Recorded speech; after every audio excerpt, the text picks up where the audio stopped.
Okay, so today we're going to be doing some motion palpation assessment of the SI joints, and then we're going to move into the setup of an adjustment that would kind of mimic what we were doing if we had found a listing during our assessment.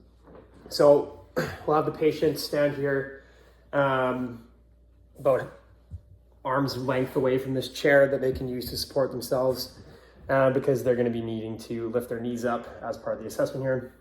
So what I'm going to do is I'm going to start finding the patient's iliac crest on the sides here.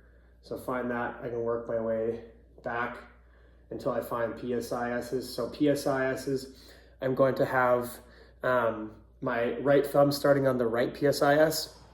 Then I can move just medially towards the midline, and I can use my left thumb on the sacral base of that right-hand side. So what I'm going to get the patient to do is I'm going to get him to lift his right knee up towards his chest. So what's happening here is the ilium is going into flexion. So I should be feeling the PSIS roll underneath my thumb.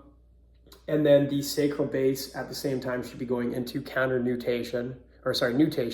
So I should be feeling my thumb kind of translate forward as the sacral base moves into nutation and tips forward. I'll get the patient to now perform that with their left side while I'm on those same two right-sided contacts. And that's just because maximal nutation is found with the contralateral hip flexion. I'll then move to the left-hand side, so left thumb on the left PSIS, right thumb on the left sacral base, and I'll get him to perform that with his left leg. Again, feeling for those same two things. And then I'll get him to lift his right leg up. Perfect. So what I had found was on the left-hand side, the patient had a harder time bringing their hip or their ilium into flexion. So I didn't really feel it rolling underneath my thumb.